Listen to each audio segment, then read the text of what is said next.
20 дугаар зууны Манлай дуурийн дүүчин Мария Калласын гунигт хайрын түүх гэдэг ийм сэдвтэйгэр энэ Мария Каллас гэж энэ алдартай дуучны хайрын түүхийг ярьж өгнө. Их онцгой одоо юу гэдэг гунигтай ч гэсэн их онцгой содон ийм хайрын түүхэнд ордгийн байна.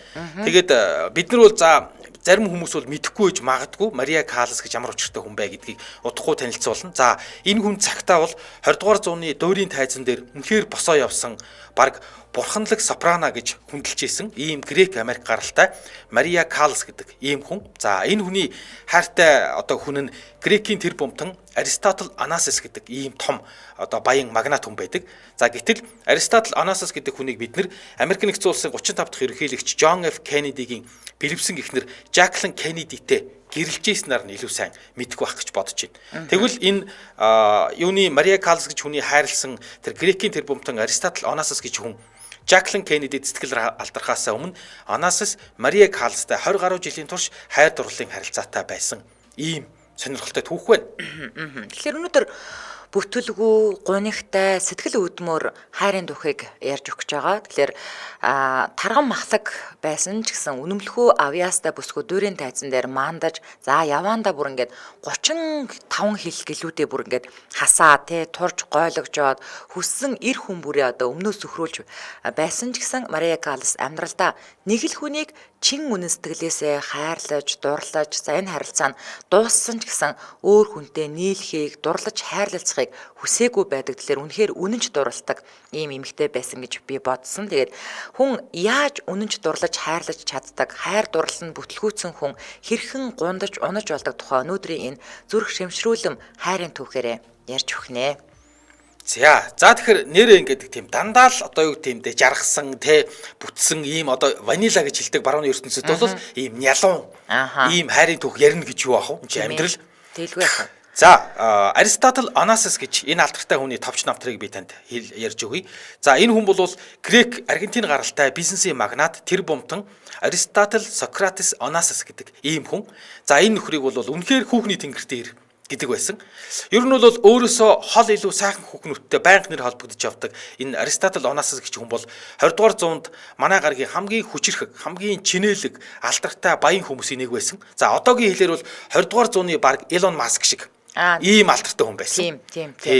За ялангуяа одоо юу гэдэг 50 60-аад ондоо бол тэр үеийн баг Elon Musk, Jeff Bezos шиг ийм баян супер нөхөр байж. Тэгээд Аристотл Онасис угаасаа л хөрөнгөтэй ийм чинээлэг айлд төрсөн. За тэгтээ нөхөр бол бизнесээ бүр яг тгээс эхэлсэн. Ямар ч аавын гэр бүлийн тэр хөрөнгөөсөө эхлээгүй.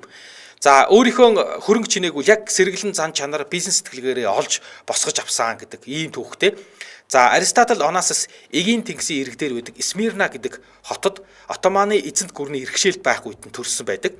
За гэвч тэр үед Отоманчууд одоогийн туркууд гэсэн үг те. За Смирна хотыг галдан шатаах үеэр Грек эцэг гэх нь хүүгээ аваад Грек рүүгээ дөрвсөн юм байна лээ.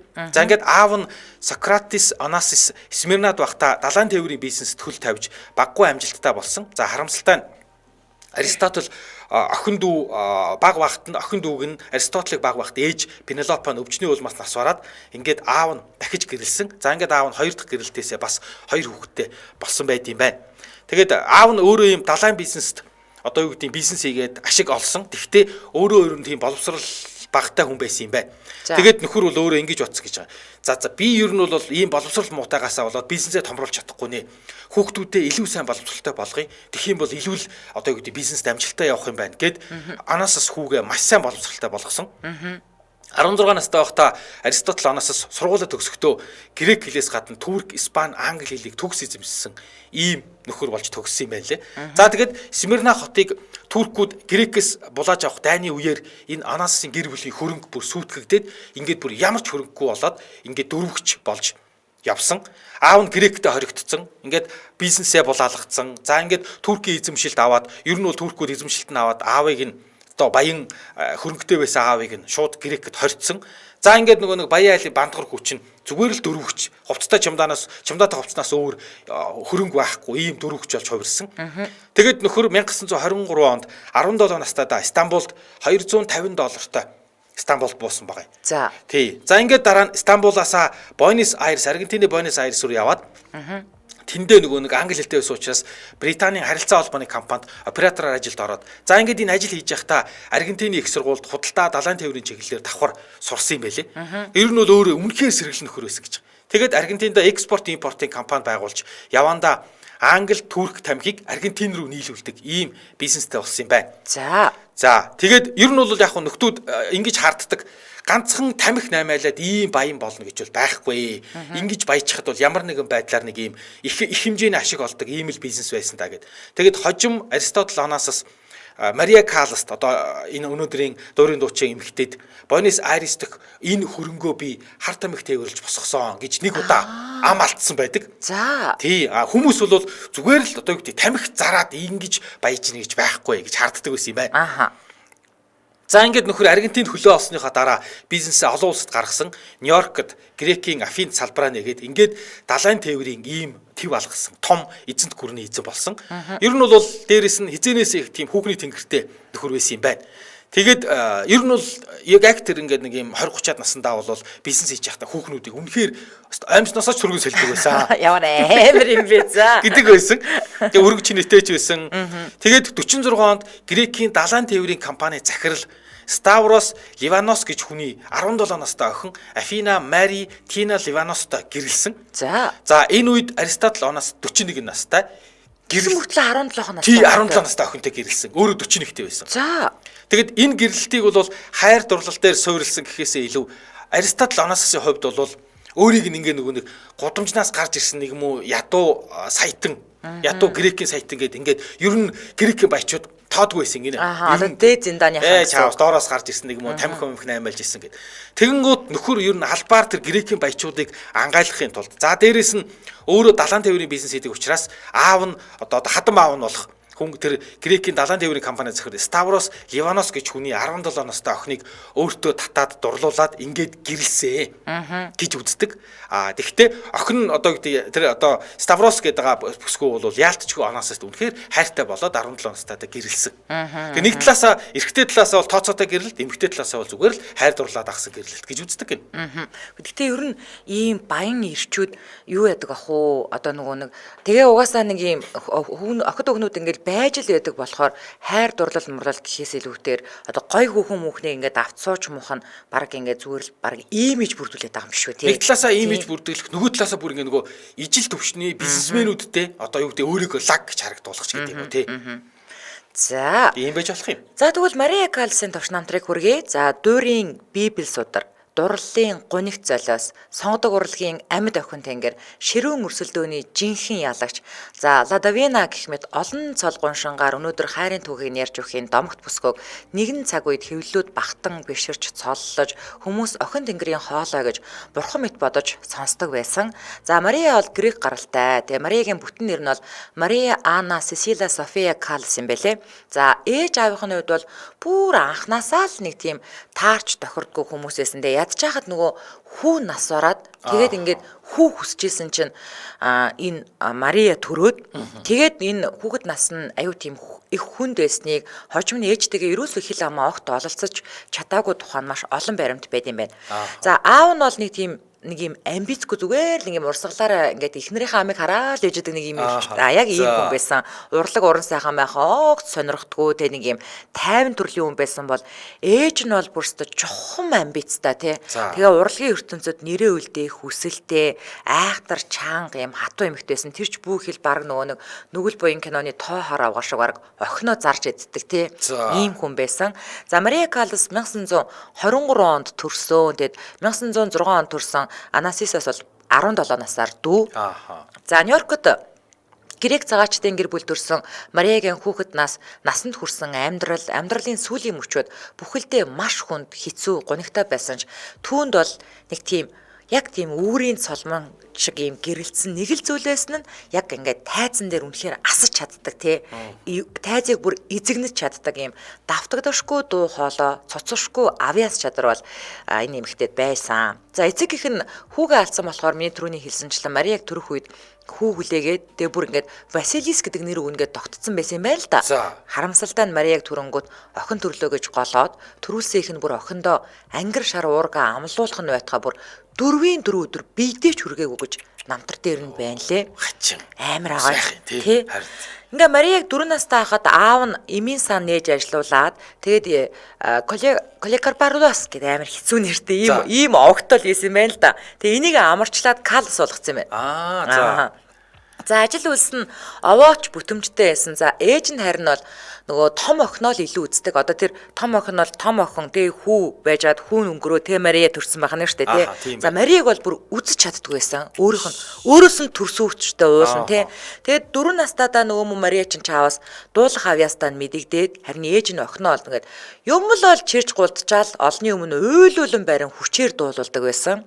Тэгээ охиноо дуулуулж мөнгө олдог байсан гэж ер нь шууд ойлгож болно. Тэгээ аав нь бага охиноо ингээ өмөрсөн ч нөгөө нэг ааштай их нэртэй даруулаад тэгээ олигтооч ингээд охиноо хамгаалж чаддгүй байсан. Нэд удалгүй энэ гэр бүлийн харилцаа бүрэн дуусаад 1937 онд Марияг 14 настай байхад одоо ээж нь 2 охиноо аваад Афин руугаа буцчихсан юм байна.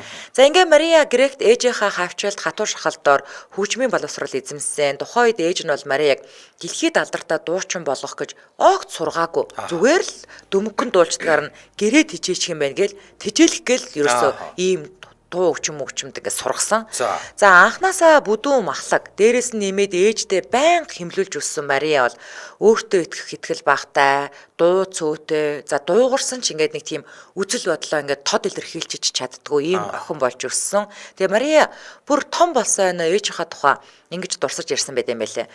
Манай ягч угаасаа ингээд туранхаа царайлаг байсан учраас хүмүүс таалагддаг юм сайхан хүн байсан. Тэгээ ээж ч гэсэн угаасаа ихчтэл хайртай гэдэг байсан.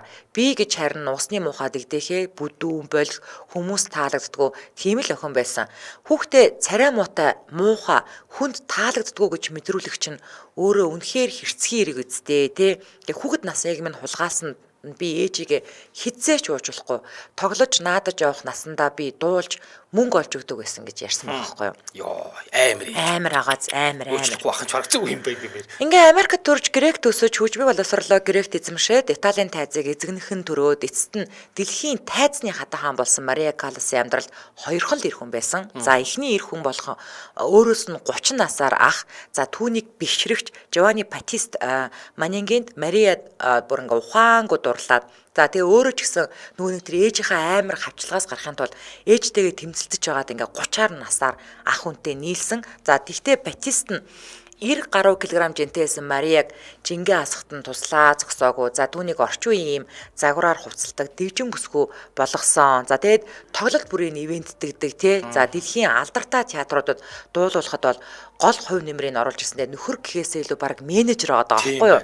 За харин түүний уран бүтээлд сөргөөр нөлөөлж магадгүй гэж болгоомжлоод хүүхэд гаргахыг нь бол огт зөвшөөрөөгүй.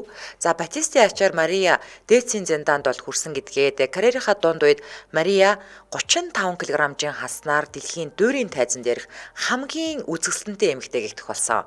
Одоо тэгээд энэ манай найруулагч одоо өгч байгаа нэг амар шууд за жин бүдүүн 90 кг жинтэй байхдаа ямар амар овортой байна тий. Тэгэхэд одоо ингээд 35 кг жин хасныхаа дараа зүгээр л төгс төгөлдөр эмэгтэй болч хуурсан байгаа байхгүй юу.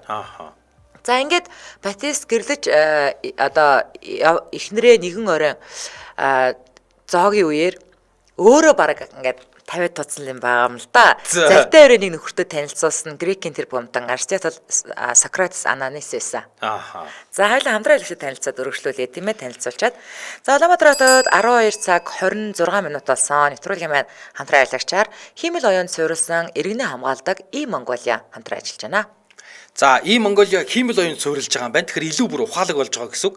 Тэгээд нөгөө замын хөдөлгөөний нөхцөл байдал аль замд ачаалттай байна, төвжирэлтэй байна гэдгийг та E-Mongolia-гаар орж харж болж байгаа юм байна. 24 цагийн турш. Тэгэхээр E-Mongolia системд байрлах онцлог үйлчилгээ гэдэг зэс рүү ороод автозамын ачаал гэдэг үйлчилгээ рүү орж харж болох юм байна. Улаанбаатар хотын хаагуур ингээд хүрх замаатаа тооцоолж байгаа хаагуураа бол ачаал бага байна гэдгийг мэдэж болно. За нийслэлийн замууд болон уулзар замын хөдөлгөөний эрчим ачаалыг харахын тулд тэр автозам ачаалал үйлчлэгээр рүү ороод болоод тэгээ Улаанбаатар хотын одоо замын хөдөлгөөний мэдээллийг илүү ухаалаг байдлаар тань мэдээлэх юм байна л да. За ингээд явах цэг, хүрэх цэгийг ингээд сонгосч штэ. За тэгэнгүүт жолооч, зорчигч танд ачаалтаа зам уулзруудыг мэдээлэх эсвэл тойруу замаар ачаалтгүй явах. За ер нь бол одоо баг Google Maps болчиход байгаа юм биш үү тий. Тэгээ Google Maps чинь болохоор нөгөө санал болгодгоо ийм Монголиа болохоор танд санал болгож болно гэж байгаа байхгүй. Энэ замаар явбал ачаал бага байх нь байна. Та өөрөө шийдгээд. Энийг одоо жишээлбэл одоо ингээд гүн улаан болох тусмаа л ер нь ачаал наачаас та алж шүү төгчирж шүү л гэдэг наа. Тэнгүүд ногоор тусмаа ачаал нь буурж байгаа л гэдээ ойлгочихлоо юм байна л да. Ааха. За тэгээд юу одоо эн чинь нөгөө юу болсон? Хурууныхаа тэгээд шууд ингээд уншуулад ордог болсон. Одоо бид нар чинь өмнө нь бахан пассворт уу? Тийм, пассворт тийнгүүт ингээд нэг 13 tik 92 шилүү тэрнлүү нэг 4 код илгээгээ тийм ингэж бид нар нэвтэрдэг гэсэн бол одоо бол хурууга ч юм уу, нүрээ ч юм уу таниулаад шууд нэвтэрдэг болцсон. За дээрэс нь ингээд нөгөө нэг шууд нөгөө бид нар ингээд юу уншуулдаг штэ. Скан уншуулдаг уу? Тийм, скан уншуулдаг. Аха, ийм болцсон. Тэгээд энэ ийм Монгол яг одоо илүү нөхдүүд яаж хэрэгэлдэг юм бэ гэсэн чинь одоо иргэний үнэлж барьж авах болчих. Тийм. Ерөөсөө шууд ийм Монголоор ороод иргэний үнэлэхийг гут заа гээ шууд ийм Монголоор ороод маа гэд харуулцдаг болсон юм байна. Одоо тэгээд пассвортаа ингээл зүвгэнтэй хийгээл те төрөвчд нэгээ явдаг уу өнгөрчээ. Яг үнэ. За тэгэхээр та 7711 1197 гэдэг утас руу холбогдоод илүү дэлгэрэнгүй мэдээлэл аваарай. 7711 1197 за мөн 1111 гэдэг одоо бас утас байдаг. Энэ утас руу хэрвээ холбогдох юм бол та хоёр төвчлөр дээр дараад ийм Монголиа руу бас холбогдож болох нь байна. За тэгээд илүү дэлгэрэнгүй мэдээлэл та биеэрээ очих юм бол эн чинь мэдээлэл технологийн үндэсний паркын дөрөв давхрт байд юм шүү дээ. Өргөө хоёрын хажуудалд гэсэн үг шүү дээ. IT парк гэсэн. За ингээд төрлийн хамтран ажиллагчаар хиймэл оюунд суурилсан иргэний хамгаалдаг ийм Монголиа хамтран ажиллаж байна. Баярлалаа. За баярлалаа. За бид өнөөдөр Мария Каллас гэж алдартай дөврийн дуучны гунигтай хайрын түүхийг ярьж байна. За энэ хоёр яаж танилцсан бэ гэж байгаа. 1959 онд за Мария Каллас 30 гаруй килограммжийн хасаад нөгөө 90 килограммтай лакс бүдүүн нэг ийм дуучин эмэгтэй байжгаад 30 килограмм хасаад ингээд уйхан туйхан үнэхээр хайр татмаар тэгсэн ирнэ маш хүчрхэг ийм дуучин бүсгүй болж гарч ирлээ. За ингээд тайзан дээр байхдаач бусдыг одоо гэдгийг өөртөө татдаг, тайзнаас буухтаач бусдын анхаарлыг татдаг маш гоё ийм гойлог бие хаатаа үнэхээр сайхан бүсгүй болсон. За яг энэ үед Аристотл Онасис 53 настай их нэртэйгээ гэрлээд 12 жил болчихсон, нэг охинтой болцсон байсан. За далайн тээврийн эзэнт гүрэн нь бол дэлхийд даяар хүчрхэгдсэн маш алдартай баян хүн байсан.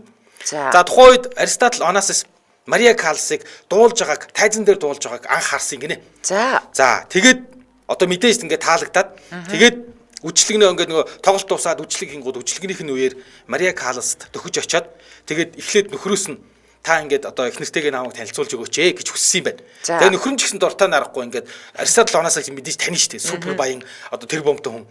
Тэнгүүт нөхөр нөөрөө танилцуулж өгчээ. Тэгсэн тэр үед Аристотл Мария Каллас сүлд тэгж дурсан байдаг. Ингээд ойртож ирээд нөхрөөр нь дамжуул танилцуулахдаа эрхэмсэг хатагтай Мария та надад грекийн охин тэнгэрийг санагдуулах юм аа. Таныг яг л ийм гоо үцгэлэн бүсгүй байгаа болов уу гэж төсөөлж яйлаа. Тантай уулзах нь нэр төрийн хэрэг төдийгүй тантай дахин уулзна гэж би гүнээ найдаж байна гэж хэлээд энэ угаасаа Дон Жуан байсан байх уу тий. За ингэж хэлээд анх удаа энэ хоёр танилцсан байгаа. За энэ өдрөөс хойш нөгөө Аристотл Онасис ч зүгээр ямар ч ичих санаа зовох юм байхгүй. Мария Каллас руу бүрстэ том цэцгийн баглаа илгээгээл тэгээд тоглолтоос гараад ирэн штэ машин ингэ цэцгээр дүүрсэн байдаг гэсэн юм. Яа за. Тэгээд гэртээ очингууд ингэ гэрийн зүгээр ингэ гიშг цааг цэцгээр ингэ булхаад шал хаан ерөөс ингэ битүү цэцгэн дотор ингэ тэгээд ерөөс ингэ цэцгээр умбуулчдаг байсан. Тэгээд ерөөс ингэ Мария Каллас тэр үтэл зүгээр ингэ хоол идэх гээд явна штэ. Тэгэхэд араас нь заавал нэг цэцгээр явж идэг. Бүрөө. Тий. Oh my god. За. Би ч гэсэн энэ тал дээр ганц нэг юм нөгөө санаа нэг сонирхоод уншижсэн. Тэгсэн чинь бүр тэгж Мария Калласыг эргүүлж исэн. Зүгээр гэрийн цэцгээ нөгөө нэг Милан Алихрос ч юм бол зүгээр тэр цаашаа. Тийм байна харин. Гэртээ очинд гэр нь ингээд хөл гიშг цайгуу цэцэг. Тоглолтын өрөөндөө ороод ирнэ битүү цэцэг. Машиндаа суунаа битүү цэцэг. Тэгээд ингээд зүгээр ингээд машинаас буугаад алхахад л байнга нэг юм хаанаас ирсэн мэддэхгүй нэг хүлцэгээрэл явж идэг. Йоо, тэр ч одоо тэгээ ямар ч эмэгтэй хүн татагдсан нэстэй ингэж ахаар чаа. Тэгээд ингээд гэртээ ороод ирнэ бүр ингээл орц сонгил шатмат ерөөс ингээл битүү цэцэг дэвсэл ингээл тэгээ байж идэг. Ингиж одоо юу гэдэг бүр явдаг. Ингиж араас нь бүрст өвхөн хатан дурлж хөл алдчихсан юм байна. Тэгээд одоо дуучин бүсгүүд бол Аристотл Онасис зүгээр ингээд уул нь бол ингэсэн байгаа. Тэгээ ингэж явж байгаа сүүлд нь бүр яг нэг удаа илүү ойр тэр үед бол Мария Каллас нэг учиргүй ингэж Онасис ойртойг үл юм байна л да. Тэгсэн нэг удаа Мария Каллас нөхрийнх нь хамт Кристина гэдэг өөрийнхөө охиноор нэрлсэн тухайн үедээ 99 метрийн урттай 3 сая долларын үнэтэй супер ийм тансаг даруулт хөлгөн дээрээ үжлэг зохионоо та нөхрийнхээ хамт ирээч гэж өрсөн юм байна. За круз онгоцсон юм бэ штэ бараг л. За яг круз бол биш. Даруулт хөлөг. За. Даруулт хөлөг одоо маш тансаг. Тэг баг явдаг тансаг ордон гэж нэрлэгддэг байсан.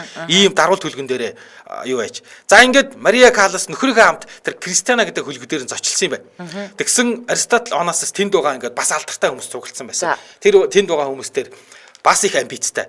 За энэ уулзалт бол түүхэн тэмдэглэх болно нөхнөө. Учир нь яг энэ хөлөг дээр дэлхийд хамгийн алдартай 2 грек хүн байна гэж хэлсэн байна. Нэг нь өөрөө нөгөөх нь Мария Каллас. Яа. Тэгээд тэр үед Аристотл Онасис их нэртэй охинтойгоо тэгээд онгоцон дээр их нэрнч байсан. Мария Каллас бас нөхрөнч байсан. За ингээд 59 оны 7 сарын 2-ны өдөр Монте Карлогоос Стамбул руу ингээд газрын дундад тэнгисийг туулах ийм аялал гарсан байгаа эднэр. За ингээд нөгөө хөвдөг ордон гэдэг Кристина гэдэг хөлөг дээр маш олон алдартнууд цугласан байсан. Ингээд 3-7 хоног ийм тансаг аялал хийжээ. За энэ аяллаа үеэр Мария Каллас, Аристотл Онасис хоёр бие биедээ ер нь бол татагдаад бие биедээ аль нь бие биедээ таалагдаад байгаагаа бол мэдсэн гэж байгаа. Яана, ихнэр нөхрүүд нь байгаа шүү дээ. Харин тий байгаа. Ямар амар. Тэгээ сүүлдээ бүр ингээд ихнэр нөхрүүдээсээ ч нэгэн ч нөхрөөсөө нөгөөх нь ч ихнэрээсээ ичиж санаа зовх зүйлгүйгээр ер нь бол ингээд хөлөг дээр энэ хоёрын дунд нэг ийм жан үүсээд байна гэдэг хөлгөөр нэг ийм яриа гарсан. Ихнэр нөгөө нэг 17 настайдаа суусаа ихнэр нь байгаа шүү дээ. За. Тий. За тэгээд нэг тийм айгүй сонин одоо нууц чим шиг тэгсэн ирнэ ил чим шиг нэг ийм сонин хайр дурлалын ярамастер хөлөг дээр 3-7 хоногийн туршид үргэлжилсэн гэж байгаа. За.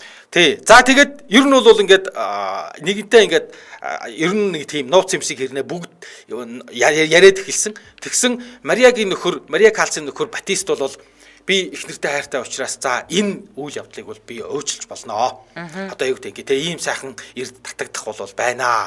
Тэ зүгээр яг би бол өөчлөж болно гэсэн. Тэгсэн Аристотл Онасисын эхнэр нь бол үгүй би уучлах чадахгүй. Би бол доромжлуулсан. Чи хүмүүсийн нүдэн дээр ихнэртэйгээ хамт байх та. За одоо нүднээс далд бол одоо дүүрч гисэн тий.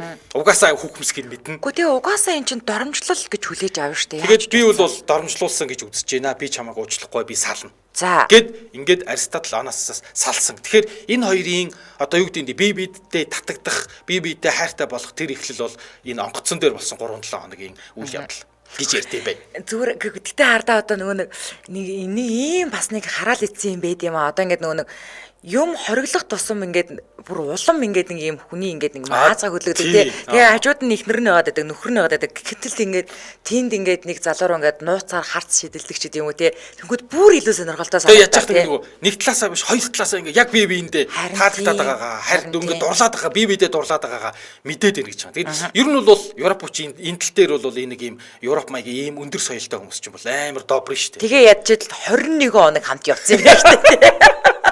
3-7 хоног юу ч болж болно. За, хамтран ажиг танилцуулаад өргөжлүүлье. Улаанбаатар хотод 12 цаг 36 минут болжээ. Нэвтрүүлгийн хамтран ажиллагчаар Азийн 25 урамшуулаараа Mobicom хамтран ажиллаж байна. За, Mobicom ер нь бол Азийн 25-гээ супер шагналтай ийм урамшуул зарласан 5 ширхэг Suzuki Jimny бол эцэдтэй очсон байгаа. За, одоо харин супер шагнал буюу Land Cruiser GXR-ын ялагч тодраагүй байгаа. Тэгээ энд оролцохын тулд та 14,000 болон түүнээс дээш үнийн дүнгээр гар утсаа цэнэглээд тэгэд энэ супер шагналын суглаанд оролцох, урамшуулалд оролцох хэрэгтэй болох юм байлээ. За тэгэхээр урамшуулалд яаж оролцох вэ гэж юу? Mobicom application болон Mobicom-ын бүх сувгаас та 14,000 төгрөгөөс дээш үнийн дүнтэй нэгж датагаар цэнэглэхэд нэг ирэх орж ирнэ. За нийт 3 ирэхээр супер шагнал 2025 оны Land Cruiser 300-гийн тохиролд оролцох боломжтой юм байгаа. Тэгэхээр магадгүй та бас 25,000 төгрөгийн ийм онцлог карт болон нэмэлт датагаар зэнэглүүл шууд нэг дор 2 ирэхтэй болох юм байлээ. Тэгэхээр яаж ч бодсон олон зэнэглэх тусам л таны ялагч болох магадлал илүү ойртон гэсэн үг шүү дээ, тийм ээ. За тэгэхээр та Mobicom-ийн дугаар барьдаг бол Mobi-гийн дугаараас 2222 гэдэг лавлах руугаа залгаарай. За бусад сүлжээнийхэн 1822 руу залгаад илүү дэлгэрэнгүй мэдээлэл авах боломжтой. Ингээд нэвтрүүлгийн хамтран аялагчаар Азийн 25 урамшуулаараа Mobicom хамтран аялагч байна, баярлалаа. За өдөө ачаар нэвтрүүлэг радиогийн 3 дугаар студиэс хайрын түүхээр үргэлжлэн танд хүрч байна. За ингэсэн. За ингээд нөгөө над хоёр ч 21 хоногийн дотор угаасаа нөгөө Мария чинь бүр ухаан зулггүй дурлаад дуурийн дуучныг карьераа орхиход ч бэлэн болоод өнөөх нөхрөө бүр мартаад тэгээ Ананискугаар амьсгалж чадахгүй амьсгаланд давхцдаг хэмжээнд бүр ингэж дурлцсан.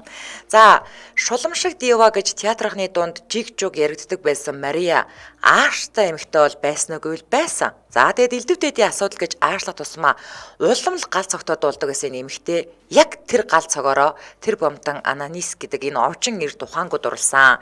За ингээ хүмүүс бужигны багаас тээ. Нөө хевлүүд ч уралцгаагаал дэлхийд даяар дуурийн дива хэрхэн Кристина хөлөг дээр одоо эхнэр нөхрүүдээ араар нь тавьж бизнесментэй явуулсан тухай бичээд эхэлсэн. За мэдээж карьерт нь нөлөөснө гэвэл тийм. Гэхдээ Мариягийн хувьд бол Ананистай л хамт байх юм бол карьер бол бүр юу ч биш болсон байсан. За онгоцноос ингээл 21 хоногийн аялал дуусаад буугаал ирсэн чинь нөгөө сэтгүүлчгээл бүчиж аваал те. Тэгэл одоо энэ яваад байгаа шуугины талаар та юу гэж бодож байна гэсэн чинь Мария бүр яг өөрөө Амберт бардам хариулсан хариулт нь байд юм байна. Бүр ингэж хариулсан. Тийм ээ, би яг л 18 чиг дурлчаад байна. Дурлсан гэдгээ хэлхээсээ ч би ичихгүй байна. Намайг дэлхийд даяар Ананисийн одоо тэр бом Анасисийн тэр бом долларт олж дурлсан гэж бичиж байна. Энд чинь одоо шал утгагүй маа. Би ч гэсэн Кристина одоо хүлэг шиг юм хүлэг худалдаж авах хэмжээний бил бинчинтэй тий. Яагаад энэ хүн дурлсан юм бэ гэж юу? Тэгвэл энэ хүн л анх удаа намайг мөнгө олдог машин шиг биш. Харин эмэгтэй хүн гэдгээр маань харсан болохоор би дурлсан гэдэг бүр ийм ярьцлагыг зүгээр л ингээл тэр бүтсэн сэтгүүлчдэд өгчөөд ингээд явсан. Гэтэ яг үнийг хэлэхэд бол өмнөх нөхөр нь сайн нөхөр байсан уу гэвэл тийм. Гэхдээ сайн нөхрийн хажуугаар Мариягийн менежерийг хийдэг. Тэгээд дээрэс нөгөө хатуу дэглэм бариулдаг, олон килограмм жин хасуулсан учраас чи одоо тийм чи мэдэж болохгүй. За одоо яг жингээ барь шүү гээл тий.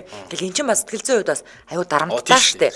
Тэгээд карьерт нь нөлөөлнө гэд бүр ингээ гуйгаад байхад нь хүртэл жирэмсэн болгоогүй хүүхдийг авахулсан ч гэдэм үү те.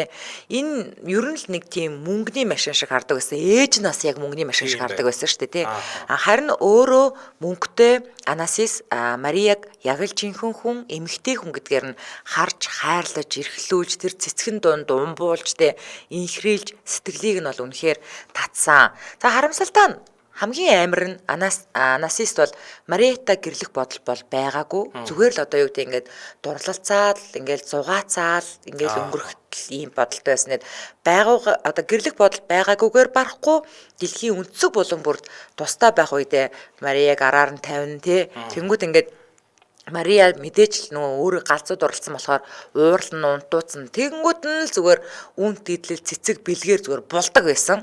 Тэгээ уулзах болгондоо энэ өгүүлбэр айгүй амар заяа. Уулзах болгондоо Мария яг л хүүхчиг хөөрж уулздаг. За ингээд уулзаа салах болгондоо л яг ийм хүүхчиг уйлаал ингээд явуулдаг байсан тий. Энэ амар хэцүү. Галц шиг ийм эрс тэрс ийм сэтгэлийн хөдөлгөөнийг ингээд үзүүлдэг гэсэн байгаа байхгүй айгүй хэцүү. Үнэхээр галзууд орлсон гэдэг шиг. Хайртай учраас ингээд хайрлаад догтлоод ингээд хөөрөө яг 18 чиг болоод ингээд уулздаг. Тэгэл ингээд нөгөөх нь явах болоод ингэнгүүт энэ хүн чинь минийх биштэй гэж бодохоор л ингээд харамсаал, харуусаал, гашуудаал, уйлаад амар хэцүү сэтгэлийн ийм хоёр ийм илэрхийлэмжийг байнга одоо үздэг байсан бахна штэ тий.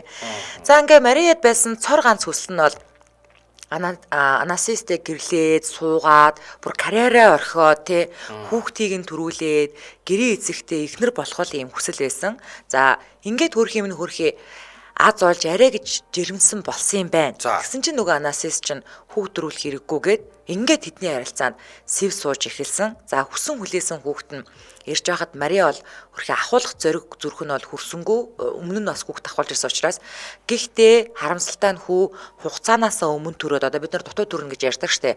Хорвоо дээр 2 цаг амьдраад амьсгал хураасан. Тэгээ Мария хүүгээ Миланд оршуулад насан туршдаас булшийг нь эргэсэн гэдэг юм байлээ. Зайлвал тэгээ бас ер нь л ингээ айгүй хүүхд төсдөг байсан юм байна. Харин үгүй энэ нөхөр чинь одоо ингээд тэр нөө одын амьдралаас салгаад нэг яг зүгээр л нэг эмэгтэй хүн, ээж хүн, эхнэр хүн ингээд нэг ийм мэдрэмээр штэ тий. Яг л тийм л хүсэлтэй л байсан байгаа байхгүй юу? За тэгээд Мария Каллас Онасисыг хайрлах тусам эсэргээрээ Онасис цаашаа гидийгээд исэн. Тий сүүлдээ бүр ингээд харилцаа нь хөндөрөөд ирсэн. За ингээд нөгөө хүүгээ алдсан, дээрэс нь хайртай байгаа тэр одоо хүн нь өөрийг нь төдийлөн тоохгүй түлхээд идэг. Энэ бүх стресс ер нь бол дэлхийн тэргүүн сопрано дуучны хоолойнд нь ч хүртэл нөлөөлсөн. Тэгээд 65 онд Парис тусан тоглолтын үеэр нэг бүтэн айрыг дуулж чадалгүй ингээд тоглолтоо зогсооцсон. Бүрөө. Тий ингээд нөгөө бүр ингээд стресс нь бүр депресс болоод тэгээд бүр тоглолтынхаа үеэр дуулж чадах хоолон гарахаа болоод ингээд дуулж чадхаа болоод тэгээд бүр хөгжимчт нь гайхаад ингээд зогсоод хүлээгээд исэн юм байна. Тэгсэн чинь дахиад эхлүүлээгээд дахиж эхлүүлээд арай дуулах гэж эхлүүлээд хоолоогоо бүсд хүчилжээж жичрэн барин арай гэж дуулж дуусгаад ингээд Мария Каллас дахиж нэг хэсэгтээ театрын тайзан дээр юусаа гараагүй. Яана. Ер нь ингээд мэрэгжлийн карьерт нь ер нь хэцүүхэн болоод эхэлсэн. Тэгээд яг энэ үедээ Мария Каллас өөрийнхөө хайртай Онасис гэдэг тэр нөгөө хүнээсээ нүмер нөөлөг уул бүр ингээд хайр халамж гойсон юм байна. Би ингээд хэцүү байна надад ингээд. Тэгсэн Аристотл Онасис чи ч яг л хөндөй сав шиг хоосон хүү юм аа гэж хэлсэн гинэ. Одоо ингээд аминдал надад туслаач те намайг хайрлаач халамжлаач гэсэн чинь нөгөөх нь чи ер нь яг л тийм хөндөй сав шиг хоосон хүү юм гэж хэлж бүр сэтгэлийг дэвшлээ хийсэн юм байна. Тэгээд яг энэ үед Мария нөгөө нэг анх танилцсан одоо хайртай хүнийхээ Аристотл Онасын нөгөө Кристина гэдэг хөлгөөр далайд гарч нэг хэсэгтээ амар баягээд далайд гараа явж исэн чинь Онасис залгаад Мария Каллас руу хандаад чи Кристинагаар наад хөлгөтэйгөө яваад Парист очиод тэндээ шууд буу. Шууд хөлгөнөөс баг хөөсөн гэсэн. Наад хөлгөө Парист сулалж өг. За гэж шаардсан байгаа. Тэгээд яагаад ингэж байгаа юм бэ гэсэн чинь би наад хөлөг дээр чинь маш чухал зочин хүлээж авнаа. Чи наад хөлгөөрөө одоо яваад Парист очиод тэндээ буу. Наад хөлгөө баг сулалж өг гэсэн. Тэгээд хэдхэн хоногийн дараа алдартай нөгөө Кристина хөлөг дээр Аристотл Онасис хэнийг авчирсан бэ гэсэн чинь Жаклин Кеннедиг авчирсан. Тэр нөгөө дараагийнхаа эмэгтэйг авчрах гад чи наад хөлгөөсөө хурдан буу гэсэн. За ингээд шар хэвлэлүүдээс нөгөө хайртай залууга уулзахгүй байж байгаад хизээ хон шар хэвлэлүүдээс Жаклин Кеннеди гэдэг Америкийн ийм жаргуур хүүхэнтэй гэрлэж байгаа юм байна гэж анх олж мэдсэн гэж байгаа юм. Тэгээд хэвлэлээс олж мэдчихэд Мария Каллас бүр хэцүү болсон. Тэгээд ингээд юу байсан юм бэ? Мария Каллас тэр нөгөө нэг юу яагаадсэн өөрөөсөө 30 насаар ах тэр нөгөө нөхрөөсөө салах гэж 8 жил хүлээсэн юм байна. За. Тэгээ 8 жил хүлээж арай гэж нөхрөөсөө салаад тэгээд ингээд нөгөө одоо ингээд би чөлөөтэй болсон. Одоо ингээд Аристотл Онасистай хамт байна гэсэн чинь нөгөөх нь эсрэгээрээ бүр дахиад Америкийн тэргүү хатагтай бас ийм эмэгтэйг сонгоод бүр өөрийг ингээ бүрэн өөрөөс нь татгалцаж байгаа. Тэгэхдээ Аристотл Онасис Мария Каллас тэгж хэлсэн гинэ. Энэ бол зүгээр л PR-ын зорилготой гэрэлтэй. Энэ бол ингээд надад бизнесменийн хувьд олон улсын хэмжээний бизнесменийн хувьд надад хэрэгтэй. Танил тал нэр хүндийн хувьд хэрэгтэй. Би ингэж гэрэлж байгаа маа. Чи энийг гэдэг юм сэтгэл зүрхний гэрэлт гэж битээ ойлгоорой гэж аминдаа аргацсан гэдэм байлээ. Тэгэл яг энэс хойш Мария Каллас гэрээсээ гарахаа байгаад өвчин намдаах юм тайвшруулах юм их тунгаар уусан. Тэгж байгаа сүүлдээ бүр тунгаа хэтрүүлээд имлэгт ирэхтэй. За одоо ингээд намайг би юм уугаа юм чинь Онасис тэр нөгөө Жаклин бүвэг хайчаад над руу хүрээд ирэндээ. Иш хөөрхий гэж хүлээсэн гинэ. Тэгсэн чинь нөгөөтг нь ирээгүй. Юу л юм байна л да. Одоо нөгөө нэг ийм баян ийм ирчүүд ч нэг юм анч зантай штэ тий. Тэгээд өөрийн тоохгүй бүр ингээ хүний ихнэр байхад нь тий өөрийн болгох гол ардаас нь ингээл тэр цэцэг дэвсэж гүйж агаад өөрийн болгож авангуута за сонирхол болчихлаа гээл дараагийнхаа өнөр бол явцсан юм байна л да. Ер нь бол тий. За ингээд Аристотель Анасис тэргүүн хадагтай асан хүл алдаж гүйцсэн болохоор Марияг өсөр хайсан нь бол нэг нь тодорхой байсан. Угаасаа энийг дэлхийд даяараа хүн болгон мэдж байгаа штэ тий. Гэвчиг Мария хайрлахаа бол зогсоогоогүй, өөр ирчүүдтэй нэр холбогдох нь байтугай хүмүүстэй ч уулзгаа болсон. Ингээд 1975 оны 3 сард Анасисын бие муутахад Жаклиныг эзгүй хооронд Анасисын дүүн угаасаа ингээд хизэнээсээ ахыг нь чин сэтгэлээсээ хайрлаж ирсэн Марияг дуудаад ахтайгаа салахаас одоо хэлгсэн. За ингээд 5-7 хоног буюу 35 хоног ухаангүй байсан Анасисын гарыг нь атгаад Мария бүр ингээд цөрхөртлөө уйлжсэн гэдэг. Ингээд Аристотель Сократес Анасис 1975 онд 69 наснда ертөнцийн мөнх бусыг үзүүлэхэд эхнэр Жаклин биш амраг Мария нь оршуулганд нь оролцсон. Амар. Тийм үү. Угаасаа энэ Жаклин Кеннеди Аристотель Анасис хоёр яг ингээд гэрэлцснийхээ дараа ер нь бие биедээ амар дургүй хэсгсэн. Бараг яах гэж гэрэлсэн юм бэ? Ингээ 1977 оны 9-р сарын 16-нд 53 настай Мария Калласыг гэртээ ганцаараа орондоо таалал төгссөн байхад нь олсон. Айгу амар гааз тий. Гэрээслэл дээрээ Анасисийг оршуулсан Грекийн Скорпиос арал дээр чанарыг нь цацхыг гэрээсэлсэн байдаг. Тэгээ эцсийн мөч хүртлээ хамт байна гэж амласан болохоор араас нь юммаар байна гэж бичсэн байсан. Мария Анасисаас хойш нэг ч иртэй нэр холбогдоогүй уулзах хүсэлтэй ирчүүд илэрхийлэгт нь өөрийгөө эр нөхөртөө эмэгтэй гэж хариулдаг байсан байгаа.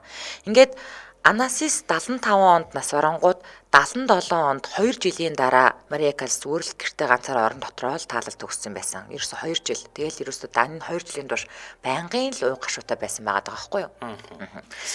За тэгээд нэвтрүүлэг маань энэ хүрээд өндөрлж гинөө. Тэгэнгүүтээ энэ эмэгтэй энэ дурсгалыг хүнлэх үүднээс тэгээд энэ гоё хайрын түүхийг бас сонссон хүмүүстэй зориулаа. Тэгээ ер нь ямар дуу дуулдаг байсан хүн юм болоо гэд бас анх удаа сонсож байгаа хүмүүс маань бодож яж болох юм. Тэгээд нэвтрүүлгээ энэ хүний дуусныг дууг сонсоход өндөрлүүлье гэж бодож байна. Тэгээд 2025 оны 3 дугаар сарын 27-ны Пүрэв гарагийн Өдөө ачаар нэвтрүүлэг радион 3 дугаар студиэс хайрын түүхээрээ шууд хүрээд өндөрлөж байна. За нэвтрүүлгийн маань хамтран аялагчаар Азийн 25 урамшуулаараа Mobicom за мөн химэл оюунд суурилсан иргэний хамгаалдаг Mongolia хамтран ажиллаа. Баярлалаа. Баярлалаа. За ингээд хамтдаа дуугийн хүлээ авч сонсцгоё.